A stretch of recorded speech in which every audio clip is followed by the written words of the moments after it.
Hello everybody, welcome to another video. Today it is the 1st of June. It is a new month. Hopefully I will be able to upload more frequently going forward.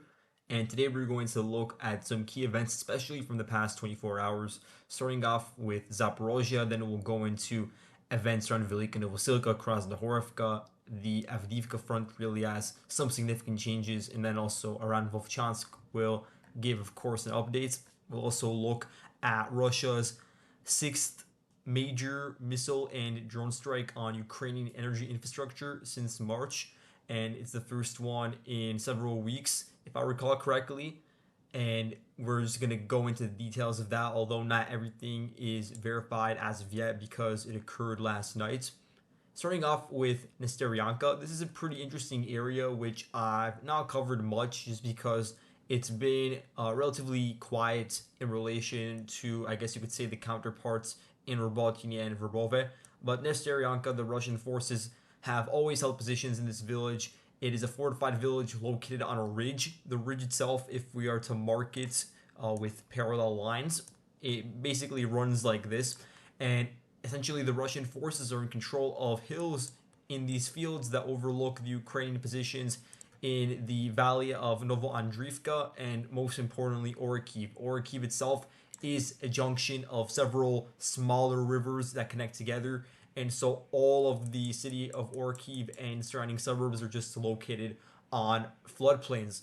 And so the Russian forces, for instance, around Nesterianka, and when you go further to the southeast, also around Kopani, they are just in control of these ridges that have a very good line of sight into the suburbs and into the highways that connect in Orikhiv, because you do have a rather important ring road in Orikhiv, and then of course roads that branch out towards the line of contact. And so what's interesting is that there's been some murmurs on the Russian side about the movement of forces and a small advance in the region, which was also verified yesterday by Deep State's mapping, where they indicated that there were Russian advances, in particular just the northeast of Nesterianka, just very minor advances along this particular axis in an expansion of the gray zone, with the Ukrainians located basically to the south of Novomykhailivka, and then a rather small advance as well just to the west, with the Russian forces advancing to the northeast of Mirny and getting control of some of the Ukrainian defenses that were built in this region, which are again pretty minuscule at the line of contact. But the Ukrainians do have several major lines of defense that they constructed 10, 20, 30, and then even further north in the Zaporizhia Oblast, in the hopes essentially of preventing any sort of major Russian advances towards the supply lines and towards the city of Zaporozhia. And you can see that all in yellow over here based on Clement Molin's mapping of the situation.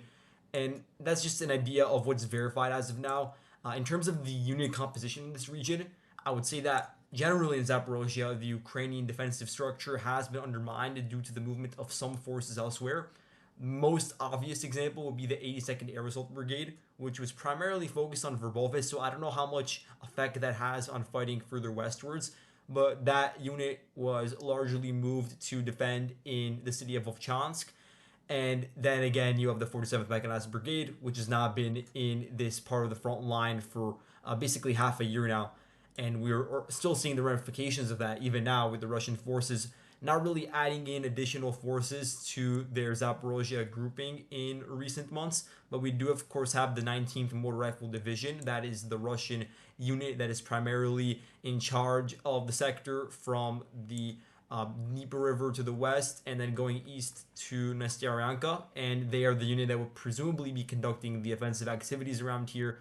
It is too early to say what's going to happen, but I'm just showing you some of the other units in the region. You have the 136th Motor Rifle Brigade, and then you have a rather strong Russian composition from the 47th Motor Rifle Division and the 7th Air Assault Division, so that's a VDV force, and they are stationed around Robotyne and Novomykhailivka, and they are not entirely committed to the front line right now, so they do have some units that are on the rear, and so it would be interesting to see whether those elements could be moved elsewhere to nearby parts of the front line, but we'll have to wait and see. Now moving on to the Velika Novosilka axis, no significant changes. We do know now that the epicenter of the fighting is in the southern part of Urozhaine on the border between the warehouses and the residential areas. Here we have the latest geolocation showing the Russian forces targeting a Ukrainian landing. Here's the actual headline: Russian shelling of Ukrainian armored vehicles that were making their way to the line of contact, and additionally shelling the Ukrainian landing crews in the region. And you also had a video from the Ukrainian 58th Motorized Brigade, which is essentially the main unit that's defending this region. And so I think it would be more apt to put the unit icon around Urozhaine versus like further eastwards around Novomykhailivka, because it was originally moved, or at least some of its battalions moved further eastwards half a year ago. And since the Russians intensified offensive activities around the Mokriali River, it's been more active around that area, of course, for defensive reasons. And so they released their own montage a day or two ago, repelling Russian assaults on the main road. This column over here, and just one example of the damage that was caused is here. They filmed an abandoned Russian T-72 on that particular paved road into Urozhaine. And so right now the front line is holding as a result of these reinforcements being moved in. Moving forward to Novomykhailivka, there is still ambiguity surrounding Paraskovivka. Although some Russian sources talked about the capture of it, I was never sure, and there was never any sort of video confirmation, and so I never adjusted the map to reflect that. And for now, it appears that there is still a gray zone in the region. It seems like the intensity of the fighting has significantly decreased in the past week or two. And then further south, we do have gradual Russian advances that are occurring along these particular ridges over here, which, as I've explained several times now, is an effort by the Russian forces to get control of heights that are overlooking the paved road that connects Vovcha to Konstantinivka. That would be a significant development, because then you would basically disconnect basically the coordination between two key defense nodes that the Ukrainians have at the line of contact in the southern parts of the Donetsk front. And when you look at Vovcha, it doesn't really have many other paved roads that are connecting to it. You do have various fields and paths that are still open from the north, and those areas would be more exposed, and the Ukrainians would prefer to have, of course, the road connection. And so with the Ukrainians in Konstantinivka, they wouldn't want to be flanked from the south, and that's what the Russians are trying to do by getting control of these heights that would overlook the valley on which Konstantinivka is located. So here's just some examples of the Russian advance. Here it's essentially 15, or maybe even more, it's hard to count, but over 15 Russian infantrymen dismounted from two Russian armored vehicles that have the additional protection on their tops. And they essentially dismount near the tree lines, and then, of course, the infantry go in and essentially clear it out. And they're just doing that every day now in tree line after tree line, and it's gradually reaching the point where they reach this particular road. Now, looking at the Vovcha riverfront here, we also have some key developments over the past 3 days. Looking at May 30th, 31st, June 1st, Deep State has released several updates, some of which are backed by video footage, others are just their own conjecture. And it is pretty interesting to see how these advances are generally in open areas where the Ukrainians no longer have the wherewithal to hold the line in an exposed region. The Russian forces are trying to reestablish the initiative and advance through those fields towards the Ukrainian defense nodes and in villages and trenches. You can just see some of the confirmation of Russian advances in areas south of Netelove, for instance, based on Ukrainian defensive videos.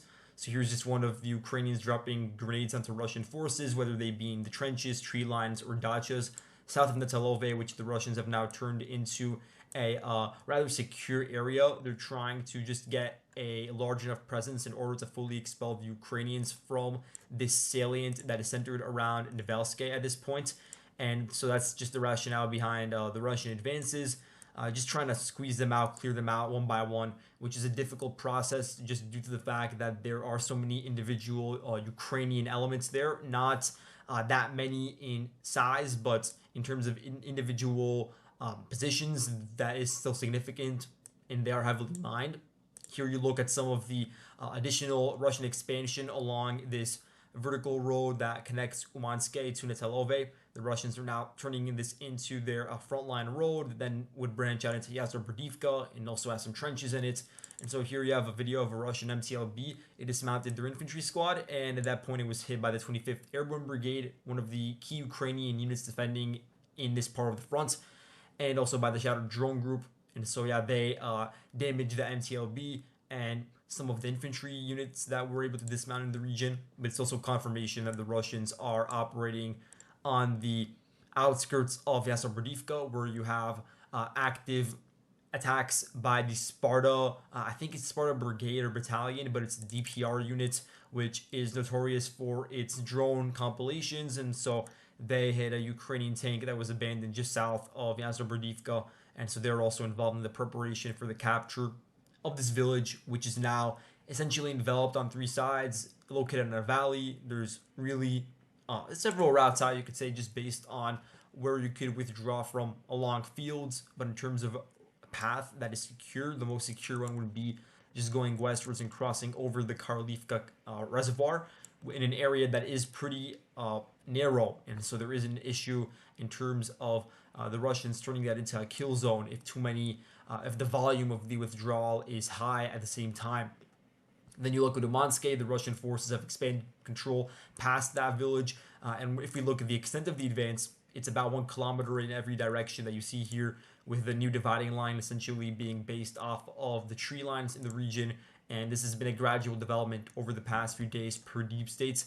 And we also see the advance of the Russian forces west of Semenivka, basically a kilometer wide advance. And that has basically caused the Ukrainians in the region, the defenders, to consolidate along this particular paved road.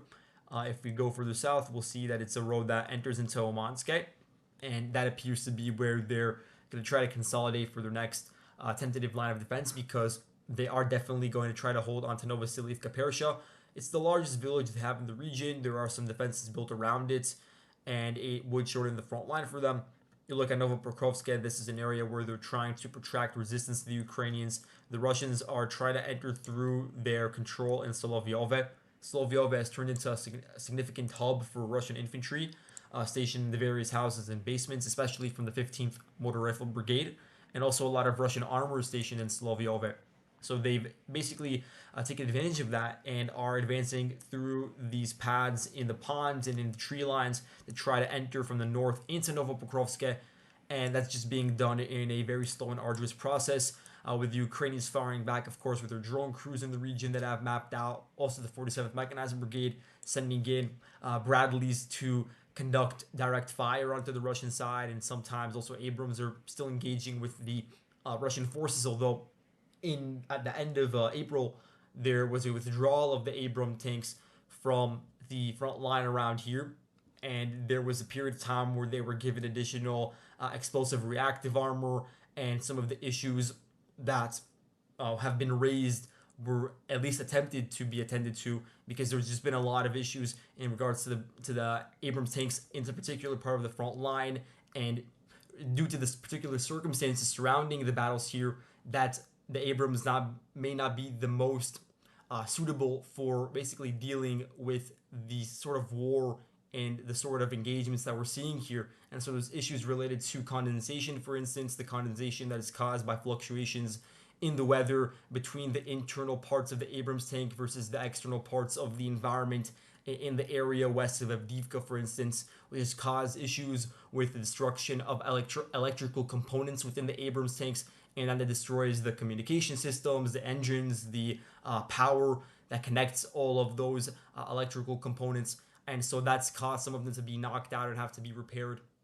And so that's just one of the issues that has been raised by the Ukrainian tankers of the 47th Mechanized Brigade with the Abrams in this region. But we do still see some of them active as of the past couple of days, especially around the Sokyla region, where they are trying to prevent any sort of armored advance by the Russian forces directly into the village from Solovyove along this paved road. Let's look at some of the videos here.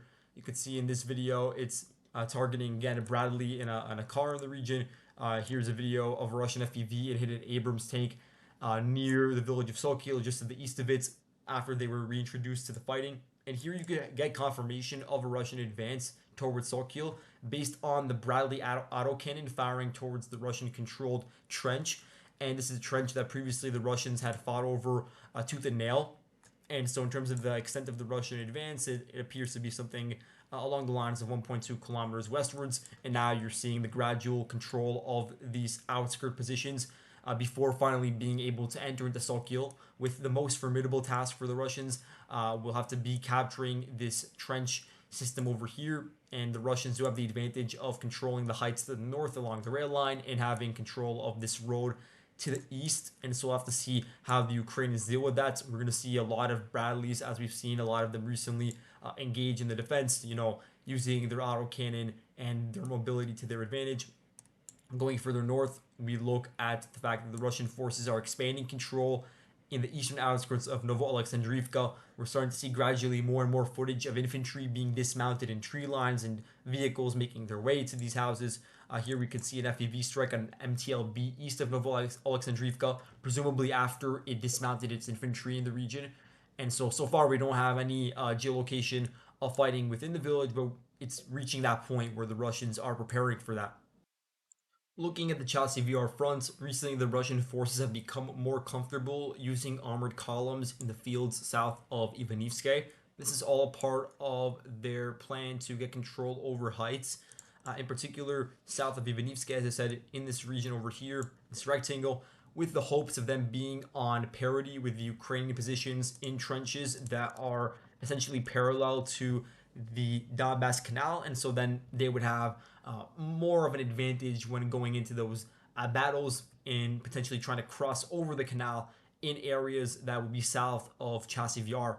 And so we're seeing that, for instance, over here in this geolocated marker, where there was a video released by the 5th Assault Brigade, a Ukrainian unit, their Phoenix reconnaissance group, drone units, destroyed 2 Russian vehicles and damaged 2 others as they were making their way through the open fields and the various paths, trying to overrun this particular trench that you see marked in yellow over here. And so in this specific assault, it was unsuccessful. The Ukrainians were able to repel it, but the furthest most Russian advance in the region indicated that there was a Russian gain amounting to around 600-700 meters to the west, while the Ukrainian fort positions are likely around this geolocated marker, because this is where you had a Russian FPV cause an ammunition cookout to a Ukrainian tank in the area south of Ivanivske. So there are some Ukrainian trenches built in this region, but it seems like in the direction that they were built in, it seems like they were trying to defend against attacks that were coming from the south, because that was the dynamic of the battles that was going on last year during the Battle of Bakhmut. And they're less so adaptable for fighting horizontally against the Russian attacks that are occurring from this eastern direction, from Bakhmut. And what happened in this assault is that once the Ukrainians repelled the Russians, some of those vehicles made their way back into Bakhmut, where the Ukrainians, of course, still try to target them with FPVs. And so that's some of the utilization of Bakhmut nowadays, an organization point where you have some highways connecting together that Russian columns are now utilizing to expand their attacks westwards. Now, as we move to the Chasiv Yar city, the micro district, there is something pretty interesting that I saw today. So here's a video that was released by the 56th Motorized Brigade. You could see it on my map. That unit, first of all, it was defending in the area around Natelove, Yazobrodivka, and so it seems like some of its elements had to be moved here because, as we said in many other videos, elements of the 92nd and 93rd and 47th Brigades of the Ukrainian Armored Forces that were previously located on this part of the front line were moved to defend against the Kharkiv offensive in Lyptsi and Vovchansk. And so there had to be some unit that would fill the gaps. And it appears that a unit from the Avdiivka, or I guess you would say Pokrovsk region, had to be moved in parts in order to hold the line and prevent any sort of collapses. And so in their video, it's a very interesting thing that unfolded. What happens is a Russian MTLB, it crosses over the Donbas Canal, and presumably it just went through the entirety of the village of Kalinina. If we look at the width of Kalinina in comparison to where the front line is located, that is about 1.2 kilometers, where the Russians were able to cross through the main road unabated without being destroyed by the Ukrainian side or any sort of defenders that would presumably be stationed within the village, and then crossing over, of course, the land part of the crossing of the canal, and then dismounting a significant amount of Russian forces. We're talking about what I would say is 2 Russian infantry squads that dismounted and took up positions in basically these tree lines that are nearby to the road. And immediately after they dismounted, an FPV drone hit them and caused some casualties. And then there was some shelling or some drone strikes that occurred on the tree lines into which they entered. And all of this was occurring just to the west of the Donbas Canal, indicating that the Russians were able to cross over it with this, at least this one MTLB. What I find to be so interesting is that I couldn't even see one Ukrainian soldier on the ground located in these trenches that I'm marking in red over here. These are supposed to be areas that are rather fortified, areas that are on hills overlooking the Russian positions that are supposed to hold and prevent any sort of exploitation of the flanks of Chasiv Yar. So the fact that I couldn't see any Ukrainian soldiers in these regions, it is pretty interesting. It makes me wonder whether there is a manpower issue or whether the Ukrainians simply never did have troops stationed over here, and that maybe they're only moved in on a temporary basis and aren't always needed there. Maybe it's always dangerous to have basically troops stationed a kilometer away in these trenches. Maybe the majority are stationed within Chasiv Yar itself. Those are all legitimate questions to ask, but I think it is very weird that the Russian MTLB would be able to make its way through the entirety of Kalinina, which is supposed to be under full Ukrainian control, and then cross the canal and then begin to enter into trenches here. Now, the Ukrainian side, the 56th Brigade, they say that they was able to wander in by accident, the MTLB, and that eventually they destroyed the vehicle and killed a lot of the infantry. We didn't see that full video, like we don't see the destruction of the MTLB, but they did release a video showing that the MTLB ran over some Russian soldiers, and so that's present. So the full story can't be confirmed or denied. We have to wait and see and get additional information before I change the map to indicate that Kalinina was captured, because a lot of people will be probably assuming that it was due to this geolocated video. But the Ukrainians are saying that they were able to basically repel that attack. But now we're looking at the Bodanivka area. The Russians have been able to intensify attacks over here over the past month. There was a Russian push recently along these two paths, which led into the outskirts of Kalinina, and that's when we saw the front line sort of stabilize up until today, where we get this new video. And so really keep an eye out for this region, because when you look at the bigger picture, that land crossing across the canal is on the northern flank to Chasiv Yar, and it is on rather similar elevation to Chasiv Yar. So it is a very important area to defend for the Ukraine. Now moving on to the Kharkiv front, while the airspace is probably the most interesting part of the front line, or I guess of the war at the moment, looking at the Vovchansk, there are still some developments, more so in terms of strikes by either side. Here you see a video from the 82nd Air Assault Brigade where they dropped TM-62 mines, which destroyed a Russian Desert Cross 1003 ATV and the infantry that were mounted upon it. So this should give you an idea of the fact that, one, ATVs are also being used in Vovchansk. We know they are used a lot around Chasiv Yar, for instance. That's one area, but especially around Zaporozhye or Robotyne. Now we're seeing them utilized here for mobility of smaller Russian infantry groupings.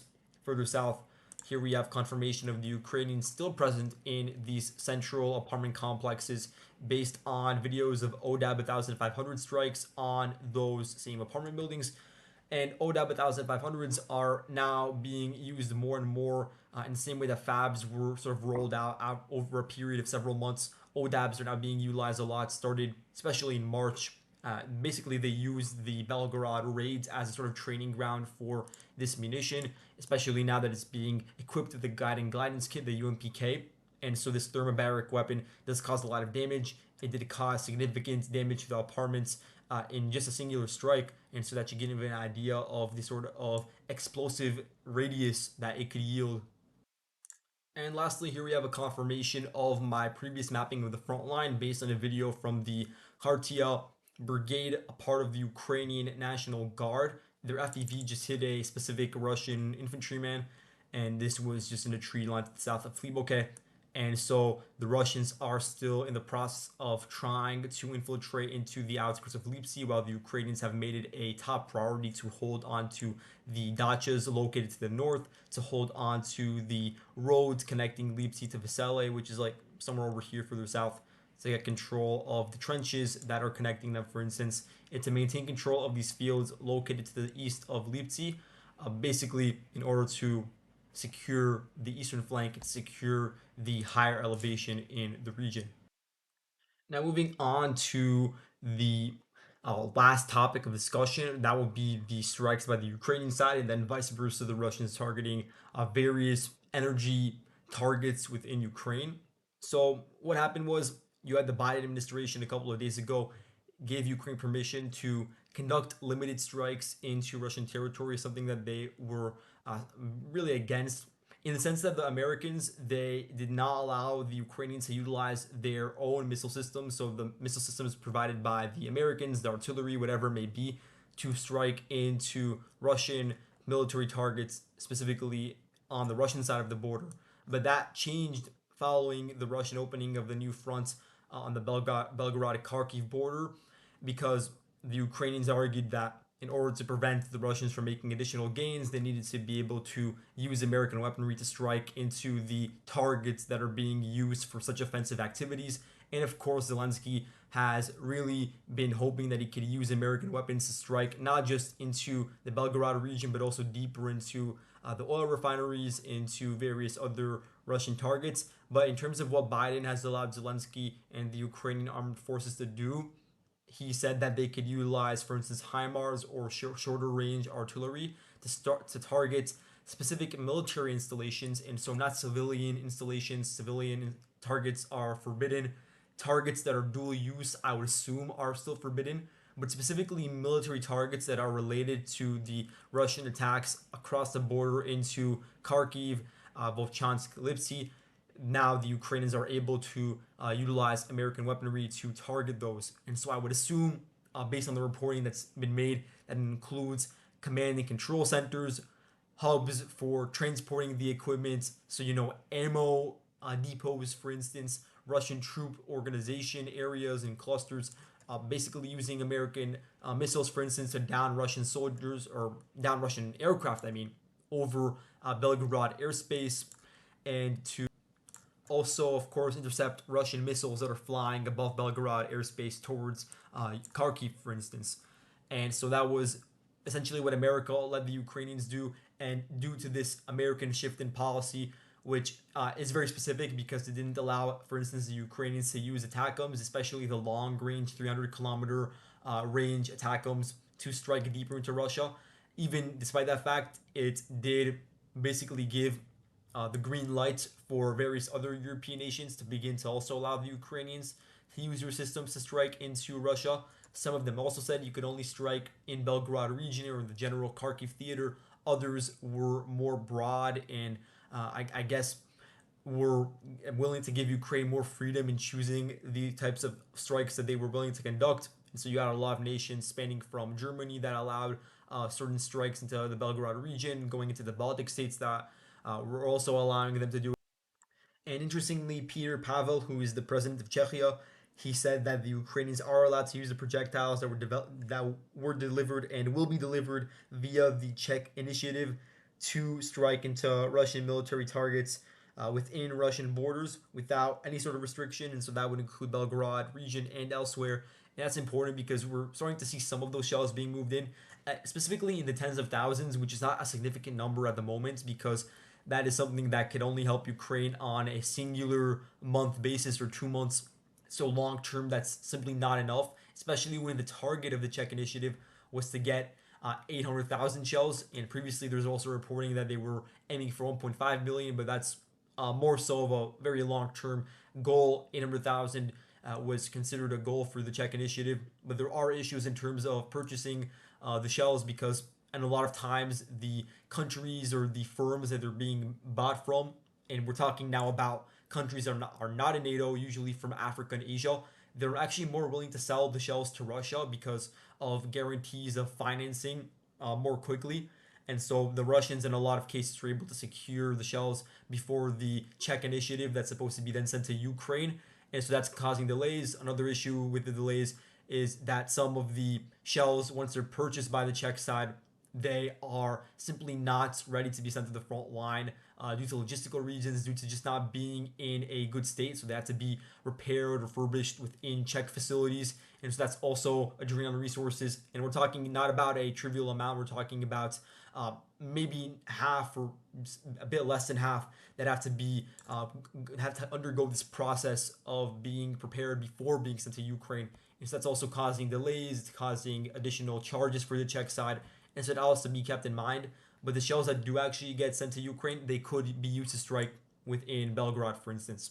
So the Ukrainians, following that American permission, they launched a salvo of missiles, GMLRS, from the HIMARS launchers, targeting specifically the city of Belgorod and nearby regions. In terms of damage, it's just very hard to tell because all I've seen is photos of fragments of these rockets on the ground, and it does appear that most of them were intercepted by the Russian air defense last night. There were varying reports about how many were actually launched. I'd say minimum when I saw mentioned by either side was 8, but then you have like reporting from Russian media saying that they heard 40 explosions in the course of say 15 minutes last night. And so it could be that some of them are maybe air defense working, and so maybe it's less than 40 that were launched. But it is still a pretty large amount, several dozen that were likely launched from Kharkiv into Belgorod using HIMARS. And it seems like, at least in that first round, it didn't cause any sort of significant damage to the Russian installations. We'll have to see whether in the coming days and weeks the Ukrainians begin to ramp up their attacks using HIMARS and other artillery systems provided by the West to hit Russian troop concentrations that have been building up on the Belgorod border to launch their offensive activity.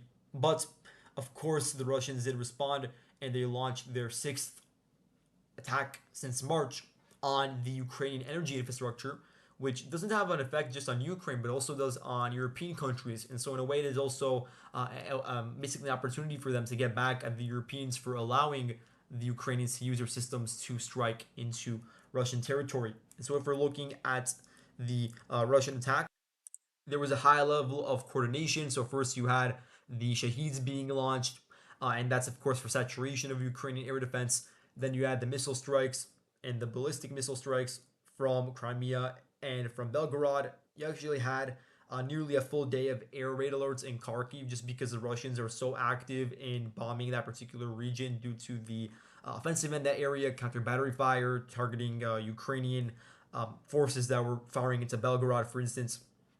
We can't get any independent numbers on the numbers that were intercepted, so we have to just say what the Ukrainians are reporting, and you guys can take it with a grain of salt, of course. They said that they were able to intercept 30 out of 35 KH-101 or KH-55 cruise missiles. They say 46 out of 47 Geran 2s were intercepted. They say that 4 out of 10 Caliber cruise missiles were intercepted. 0 out of 4 Iskander M ballistic missiles intercepted. And then 1 out of 1 Iskander K cruise missiles intercepted. Okay, so Shaheeds, they were launched first around 8 p.m., so that's, of course, the beginning. Then you had 4 Tu-95 strategic bombers that were airborne, reported around 10:40 last night. And then the cruise missiles started being launched around 2 a.m. Today.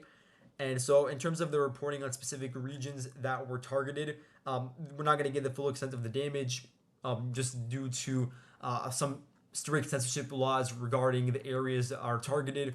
But in terms of specific videos that were released, we have, for instance, 4 cruise missile strikes on the Dnipro hydroelectric station, which caused the dam to be closed to road traffic because of the damage to the actual structure of the road that spans that dam. So you can see the geolocation for that over here, the missile strike on the hydroelectric power plant. Not the first time it's been targeted, but the Russians are trying to make an effort at causing it to be fully knocked out after several attempts. If we look at the general reports of regions struck, that includes Zaporozhye, Dnipro, Donetsk, Kirovohrad. So if we're looking at that region, which is located over here, Ivano-Frankivsk, which you can see on the map, I'll shift further westward so you guys can see that over here. And also some reports of explosions in the Lviv region, which is extremely interesting. So Ukrainian media actually reported at least 6 cruise missile impacts in the Lviv region, specifically targeting 3 critical infrastructure sites. The sites that were mentioned or they were not mentioned. That's the interesting part. They weren't specifically mentioned, but they are referred to as critical infrastructure. And in terms of the flight paths, you could see that some of them are active around Lviv, the missiles and the drones, but especially around the city of Stry, where, as I've mentioned numerous times in videos, you do have the underground gas storage. I think it's the second largest gas storage in all of Europe and the largest one in Ukraine. And a lot of European firms, they have recently moved in their gas for station in this specific facility because of lower costs. The Ukrainians have reduced tariffs on the region, and also you do have gas compressors in the region. You have energy stations, and so I don't know what was targeted specifically, but you have to keep in mind the fact that this storage is located in the Stry region, which was hit and had confirmed landings, not just based on media reports, but based on video footage showing at least 3 impacts in the Lviv area in security camera video. Also, you had the Ivano-Frankivsk thermal power plant. It mentioned that there was an impact over there that caused damage. So I think, yeah, this is the location that was specifically mentioned. So now in terms of the consequences of the damage caused by these strikes, even before the 6th round of attacks by the Russian side, the Ukrainian government announced on the 31st of May that they would double the consumer electricity prices, and that would be done until, or rather previously the tariffs set by the Ukrainian side would be that it would be $0.065 per kilowatt hour, and until May of 2025 it will be set at $0.11 per kilowatt hour. And so in terms of the government estimates, they claim that the average consumer will pay $7 more per month on their electricity bill as a result, and that was before these strikes. And so now after the strikes on June 1st, the Ukrainians did conduct rolling blackouts during the evening and night period of June 1st. I think that it just ended a couple of hours ago, and you could see the effect really due to the fact that, as reported by Ukrainian media, electricity imports were expected to reach 26,946 megawatt hours for the next 24 hours, basically throughout the June 1st period, which is nearly twice as much as it was on May 31st. And so they're importing a significant amount of electricity from Europe, and we're not exporting any of it to the European side. And so that, of course, also raises the cost in the European theater, and the Ukrainians increasing their reliance on them as well. And so that's all I have for today. Thank you all for watching, and I'll see you guys in the next video. Goodbye.